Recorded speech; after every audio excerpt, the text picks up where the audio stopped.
there are no humans that can actually answer these, can get a good score. I mean, if you actually say, like, any given human, what's the best that any human could score? I mean, I'd say maybe 5% optimistically. If Grok AI is right, the forbidden fruit wasn't just about morality. It was about humanity reaching for divine power itself. Grok AI, designed to interpret complex language and context, recently turned its attention to one of the most debated passages in Scripture, the tree of the knowledge of good and evil. What it uncovered goes far beyond theology. By analyzing linguistic patterns, ancient Near Eastern symbolism, and historical context, Grok suggested that this knowledge might actually mean total awareness, something only God was meant to possess. The result is a reinterpretation that merges ancient wisdom with modern artificial intelligence, offering a new look at one of humanity's oldest moral questions. Follow along as we trace how one AI's analysis of Eden could change the way we think about knowledge, power, and the human story itself. The mystery that started it all. A garden, perfect in every way. Two humans, completely innocent. And right in the center, a tree that would change everything. The tree of the knowledge of good and evil has puzzled theologians, philosophers, and everyday people for millennia. But here's the fascinating part that most people never consider. The original Hebrew text tells us something surprising. When we look at the phrase used in Genesis, scholars have discovered layers of meaning that get lost in translation. The Hebrew words used are ets hada'at tuvob vara, which literally translates to the tree of knowing good and evil.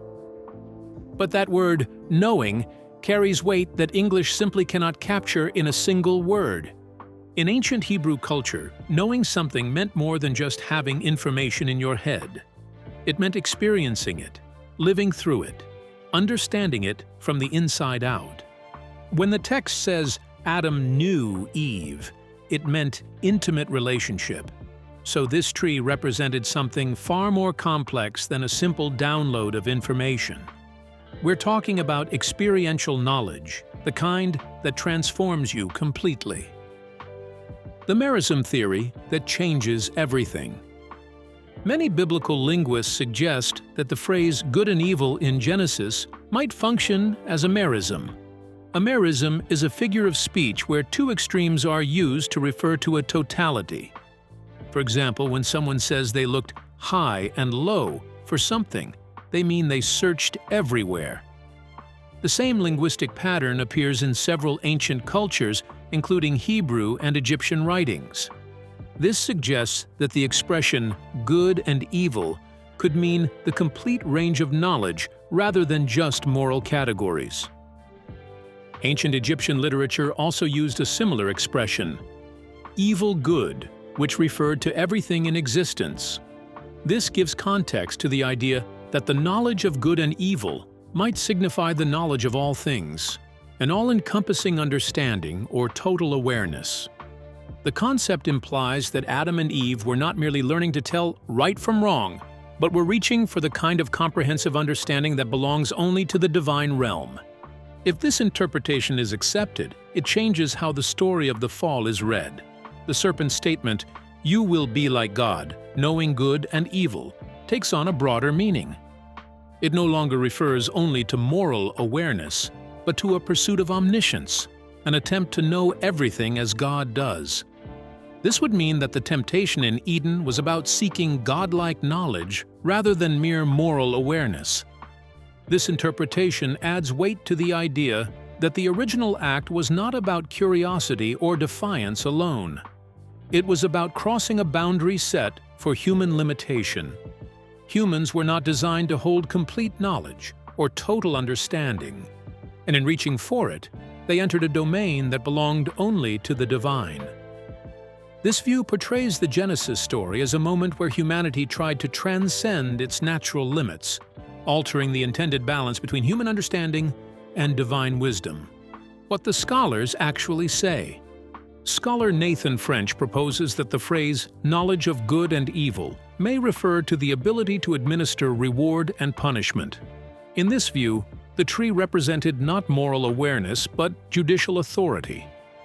Such knowledge would belong to those with the power to decide outcomes, to determine right and wrong in society.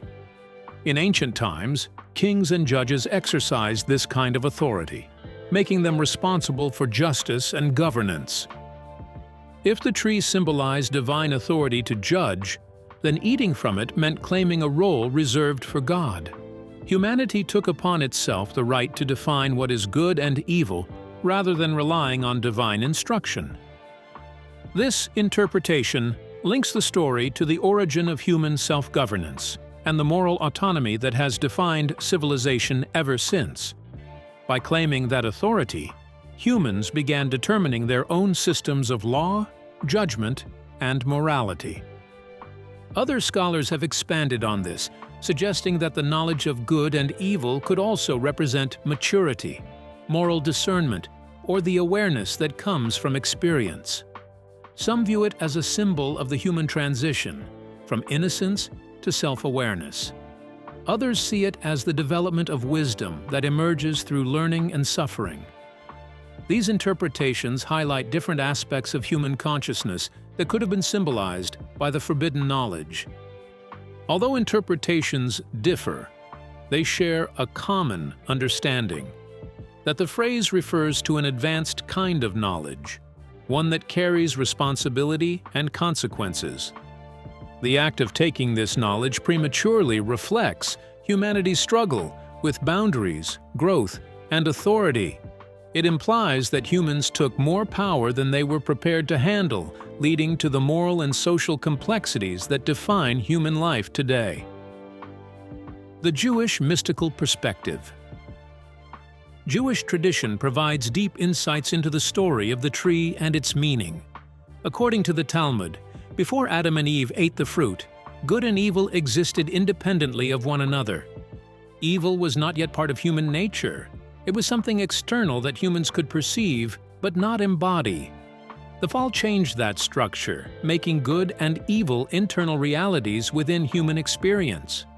The medieval commentator Rashi offered another explanation related to Eve's misunderstanding of God's command. God instructed not to eat the fruit, but Eve added that they should not even touch it. This addition, according to Rashi, opened the door for deception. When the serpent caused her to touch the tree and nothing happened, it created doubt and led her to believe the warning was untrue. The fall, in this sense, began with misunderstanding and mistrust rather than simple disobedience.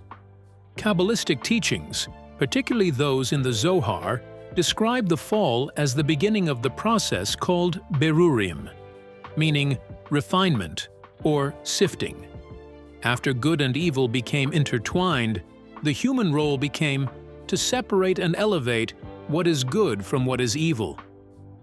This ongoing work is seen as humanity's purpose in the material world, to identify divine sparks within creation and restore spiritual order.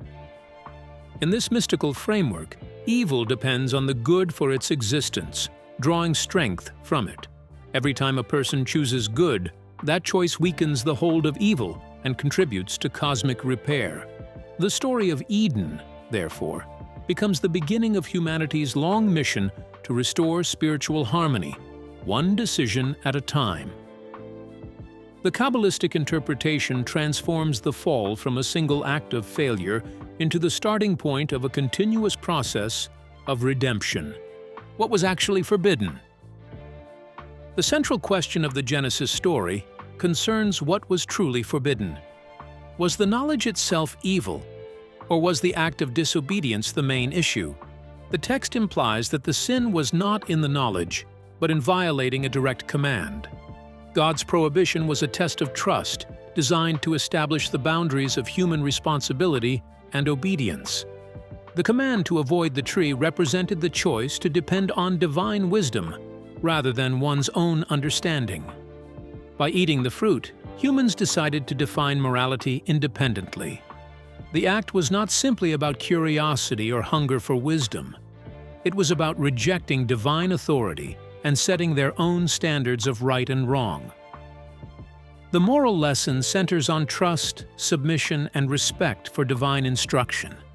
Some scholars propose that the prohibition was temporary, that the knowledge might have been given at a later stage when humanity was ready to handle it.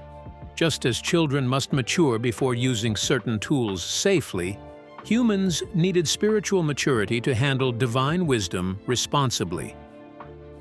This idea frames the fall not as an eternal curse, but as a premature leap into knowledge before the proper time. The book of Hebrews supports this developmental view, describing the discernment of good and evil as a mark of spiritual maturity gained through practice and experience. Thus, knowledge itself was never evil. What was wrong was the method and timing of acquiring it. The story illustrates that growth must follow divine order, and when humans try to accelerate that process through disobedience, the result is confusion and imbalance. The power to judge. The interpretation that connects the tree to judgment and punishment reveals the depth of the story's meaning. When humans took the fruit, they claimed the authority to decide moral values for themselves. From that moment onward, people began defining and enforcing their own standards of justice, morality, and consequence. This shift marked the beginning of human self-rule and the moral systems that shape societies. Human judgment, however, has often been flawed. Throughout history, decisions made in the name of justice have led to suffering, oppression, and violence. People judge others based on incomplete knowledge, personal bias, and cultural norms. This tendency has created complex moral systems that sometimes fail to deliver fairness or truth. The ability to judge, while necessary for society, also carries the risk of great harm. The biblical narrative implies that this authority to judge was divine in nature, meant for God rather than humans. By taking it prematurely, humanity accepted a burden it could not fully bear. The history of conflict, division, and moral confusion that followed reflects this inherited challenge. Humanity gained the power to decide right and wrong, but lacked the perfect wisdom to do so without error. The story therefore serves as a reflection on responsibility. Judgment, whether personal or institutional, must be exercised with humility and awareness of its limits. The Genesis account shows that the problem was not knowledge itself, but the misuse of it. The lesson remains that wisdom should precede authority, and that discernment must be guided by integrity rather than power. The tree and human consciousness. One of the most striking effects of eating the fruit was the immediate awareness of nakedness and shame. Before the fruit, Adam and Eve were naked and felt no shame. Afterwards, they suddenly saw themselves differently. They hid from God. They covered themselves. Something fundamental had shifted in human consciousness. This suggests the knowledge of good and evil fundamentally altered how humans experience reality. They developed self-consciousness, the ability to step back and evaluate themselves from an outside perspective. They could now see themselves as objects of judgment, both their own and others. This capacity for self-reflection and self-judgment is uniquely human. Psychologists might say this was the moment humans developed what we now call the superego, the internal moral compass that judges our thoughts and actions against an inner standard of right and wrong. It represents the emergence of guilt, shame, and self-evaluation, shaping human behavior through the awareness of moral consequences. Philosophers, on the other hand, might describe this event as the birth of existential awareness, the realization that we are autonomous beings, separate from nature and the divine, capable of making choices yet burdened by the weight of those decisions. It marks the beginning of self-reflection, moral conflict, and the search for meaning in a world where freedom and consequence coexist. Theologians interpret it differently still, seeing it as the moment sin consciousness entered human experience, when innocence was replaced by moral awareness, the first time humanity truly understood good and evil, and the profound divide between divine perfection and human frailty. Whatever language we use, something profound happened. Humans gained the ability to evaluate themselves morally, to feel guilt and shame, to recognize their actions have consequences. They became capable of conscience. This capacity has driven human moral development, but it has also been the source of immense psychological suffering. The knowledge that was supposed to make them like God instead made them painfully aware of how unlike God they actually were. Modern AI and ancient wisdom. Now here's where the connection to the present becomes clear. When we ask modern AI systems like Grok, ChatGPT, or Claude about the tree of knowledge, we're essentially inviting artificial intelligence to interpret a story that has always been about the pursuit and consequences of knowledge. It's an unusual loop, humanity building machines, to analyze the very concept that defines what it means to be human, the awareness of good and evil. These AI systems, trained on centuries of accumulated human thought, can synthesize theological, philosophical, and linguistic insights with remarkable precision.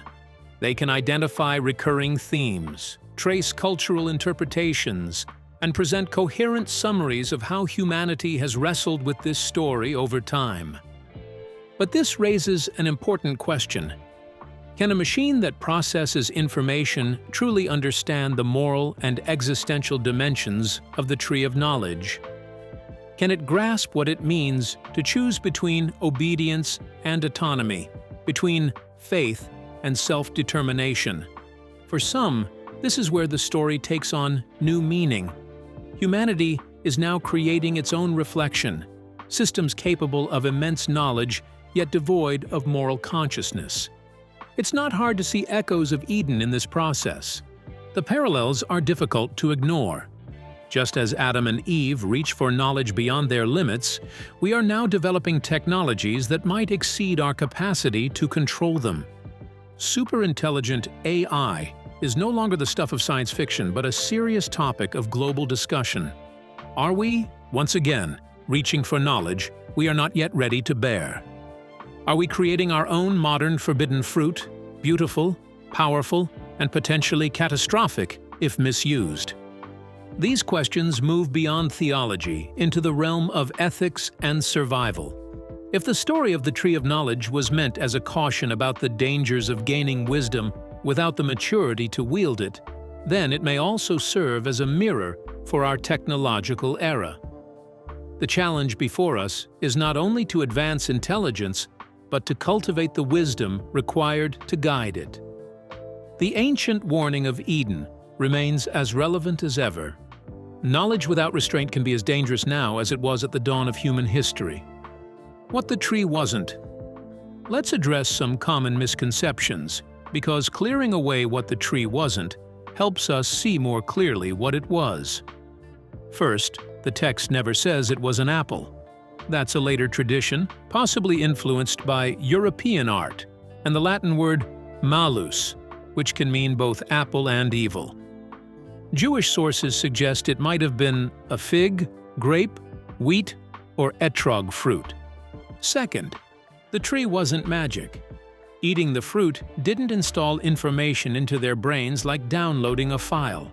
The knowledge came through the act of disobedience itself, through the experience of choosing to rebel against God's command. The tree was a test and an opportunity, not a supernatural information transfer device. Third, the knowledge itself wasn't inherently evil. God never says, "This knowledge is bad, and that's why I'm forbidding it." The issue was obtaining it through disobedience, taking it before they were ready, claiming for themselves what belonged to God's domain. The method and motivation mattered as much as the knowledge itself. Fourth, this wasn't about God being threatened or jealous. Some interpretations suggest God was afraid humans would become too powerful. But a close reading suggests God was protecting humans from a burden they weren't ready to carry. Like a parent who doesn't give a teenager the car keys not because they fear the teenager's freedom, but because they know the teenager lacks the judgment to handle that responsibility safely. The restriction was protective. not controlling. The ultimate meaning. So what does the tree of the knowledge of good and evil ultimately mean? After exploring all these interpretations, we can see it represents something profound about the human condition. It's about the dangerous beauty of choice, the burden of consciousness, the weight of moral responsibility.